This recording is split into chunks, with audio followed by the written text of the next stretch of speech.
Hello. It's been great, hasn't it? I am blown away by all the presenters who have graced the stage so far today. We're going to keep that momentum going. I'm here today to talk to you about why diversity, equity, and inclusion still matters. Before I do that, I'm going to share a little bit about myself. I am from the east side of Detroit. I am from the hood, full stop. Pershing High School, class of '88, go Doughboys. All those years of living in the hood, I always had this yearning to get out of the hood. I'm sure a lot of folks in this room can relate to that. But it also had me thinking about college and going off to corporate America. And with that said, I did. I went and attended Alabama A&M University. Go Bulldogs, HBCU in the house. I want to ask you 3 questions, or at least have you answered 3 questions by the time we're done talking today. Why diversity, equity, and inclusion still matters? Why me? Why now? Growing up, I always wanted to have a big desk, top floor, corner office, calling the shots, coming out of college. Boy, was I in for a rude awakening when it came to corporate America. I did not know what to expect. I didn't expect how they were going to accept me or view me.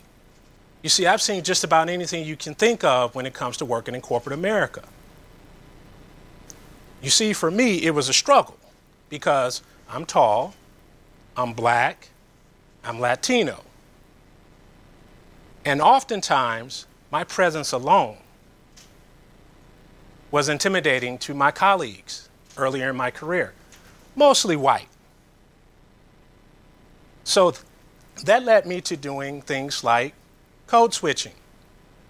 Code switching, you ask? Well, code switching is the practice of someone changing how they look, how they talk, how they dress, how they walk, to optimize the comfort of others. Again, mostly white folks. In exchange for favorable treatment, job opportunities, and quality of service. Code switching, in the technical definition by the Harvard Business Review. Simply put, without the technical angle, it's just helping white folks feel better around us and exchanging with us. Let me tell you something. One can lose themselves going through this process of code switching because you lose your true identity, who you really are. And for me, I struggled with this for years. For years. Now, folks, I have 30 years of experience, just about.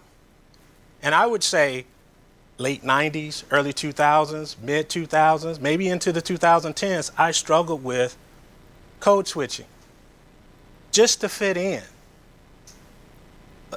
Let me give you another lens to look at this.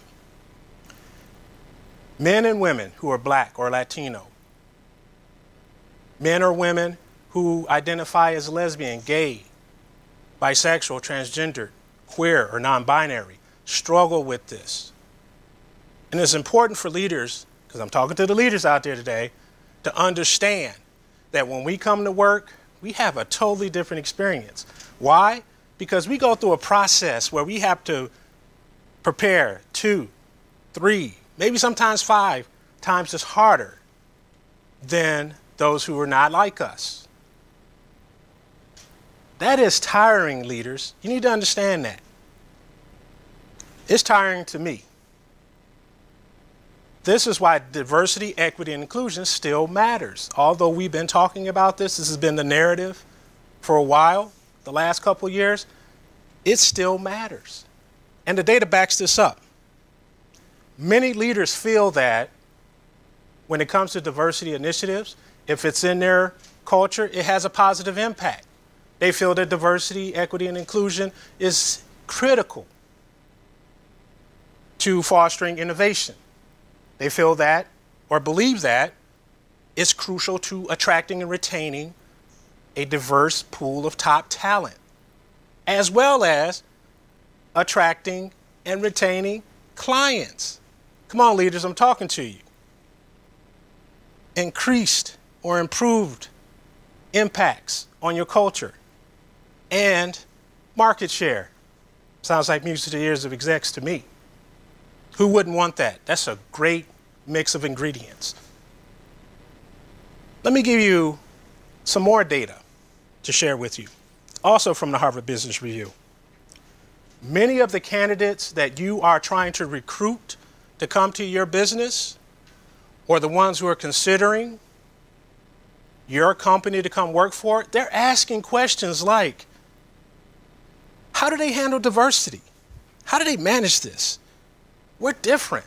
I'm different. This is what's going on today. And again, as I said, that comes from the Harvard Business Review as well. Now, at the top, I said we're going to answer 3 questions. Why diversity and equity and inclusion still matters? Why me? Why now?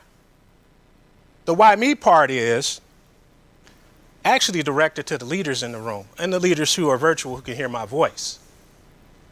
It's important because you set the tone at the top of the organization.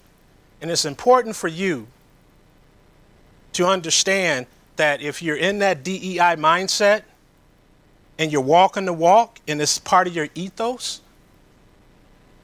it's going to proliferate throughout your organization. It's going to catch like wildfire.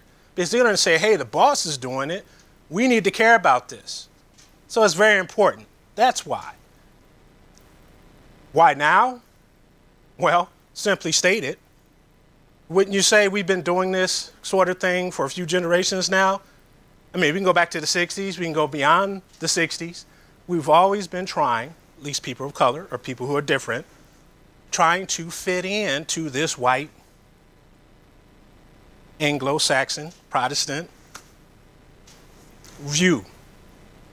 So it's important for us to recognize that DEI still matters.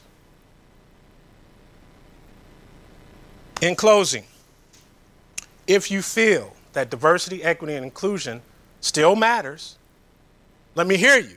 Clap your hands. And leaders, if you want to make meaningful change happen in your organization, do it. Put the resources to this. Be committed to it. Don't just check the box. Make it sustainable. My name is Jermaine Stanley. I am passionate about creating diverse and inclusive cultures. I help leaders build, launch, and lead initiatives that support DEI in their organizations. Leaders, if you are looking to improve on your diversity, equity, and inclusion journey, seek me out at www.stanleyconsults.com. Thank you. You've been a great audience.